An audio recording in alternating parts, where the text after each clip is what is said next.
not only in his district, but we got to avoid him being elected back to the House Speaker. Leader. We got to work on that.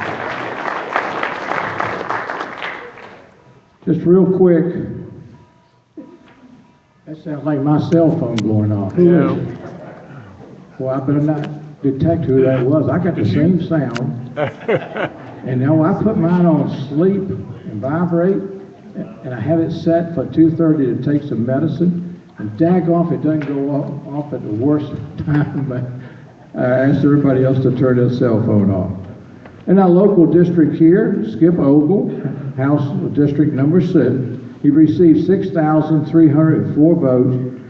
He spent $268,601.42. Those votes were $42.61 each.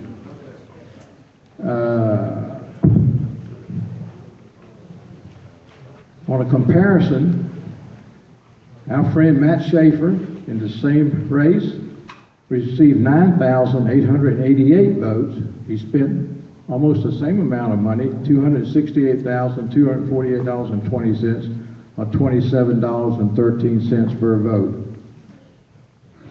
Our friends Todd Staples, who was running for Lieutenant Governor, he received 235,972 votes.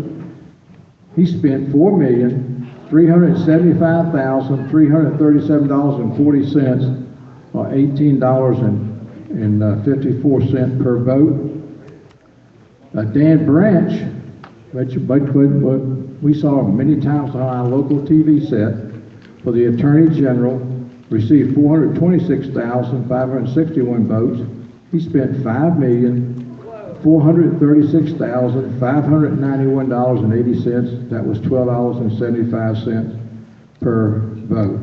I'm going to have this up on my front table up here. If any of y'all want to come look at it, it's for every House and Senate and state office that was voted on. Being a politician is expensive.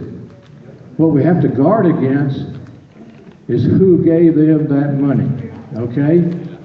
And what we look for is large sums of money from different groups. And that's what we have to evaluate.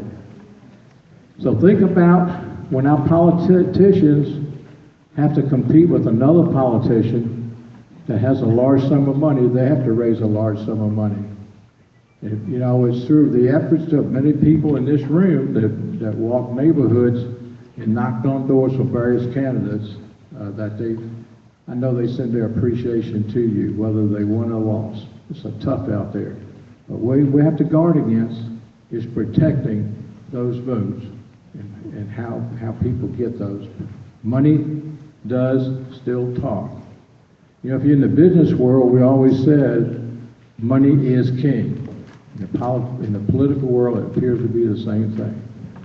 At this time, it's my pleasure to bring our Executive Director, JoAnn Fleming, to you and let her give you all the scoop on the races in the state and what we'll look forward to in the very near future as we have many runoff campaigns in the state that we should be interested in. Let's give JoAnn a round of applause for what she's going to tell us.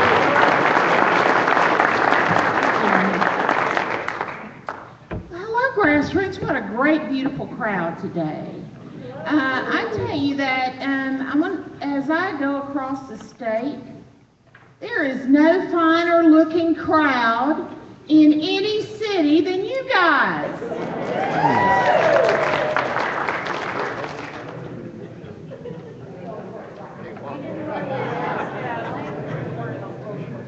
What's that? You didn't have on eyelashes. My eyesight is very good, I will tell you. There's not much that I miss. Amen. I'm pretty good at connecting dots, too. Okay, Bob's got our presentation up here. Let me tell you that I have a great privilege to represent you guys across the state, and I have to tell you that Grassroots America is very, very highly respected across the state of Texas because a lot of the statewide leaders that we've had visit here over the years have gone back, they've gone out to other organizations and across the state, and they talk about you guys, about how smart you are, the great questions that you ask. We have good decorum in our meetings. We always have great attendance. So I want to tell you how much that means to me, that you guys have such a great reputation across the state. I appreciate it very, very much. Okay. This is my last presentation, my last meeting before I make the great escape tomorrow morning. Since we've had some rains, there will be no cloud of dust behind me as my F-150 pulls out of my driveway, but I will be scratching out, let me tell you. Okay, the Texas Liberty Movement roared on Tuesday. And I'm going to tell you,